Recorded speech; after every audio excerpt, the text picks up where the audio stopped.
भागवत जी में एक बहुत ही सुंदर प्रसंग आता है देवहूति और कपिल मुनि जी का। देवहूति मैया ने कपिल मुनि को प्रणाम कर पूछा कि प्रभु, इस संसार में मुक्ति किसकी होती है? मुक्ति किसकी होती है?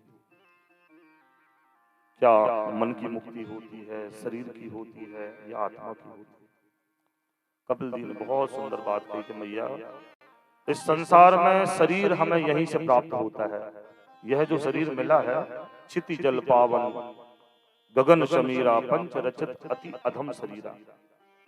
यह शरीर हमें यहीं मिला है, जल के द्वारा, अग्नि के द्वारा, तेज के द्वारा, आकाश के द्वारा, वायु के द्वारा, यहीं का शरीर है।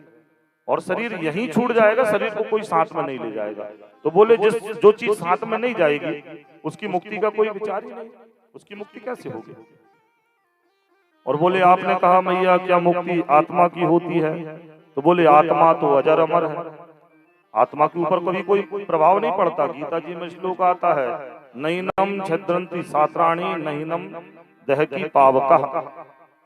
ना आत्मा को कोई मार सकता है, ना आत्मा को कोई जन्म दे सकता है। आत्मा तो अजर अमर है, ना उसको अग्नि जला सकती है। आत्मा का कुछ नहीं, आत्मा तो एक शरीर से निकलेगी दूसरे शरीर में चली जाएगी। तो आत्मा की भी मुक्ति का सोचना मन का भ्रम है। बोले हाँ, यदि मुक्ति करना है तो मन की मुक्ति करो। और सभी व्याधियों का मूल कारण हमारा मन है। मन हमने संसार में लगा दिया तो संसार के हो गए, मन यदि हमने परमात्मा में लगा दिया तो परमात्मा के हो गए।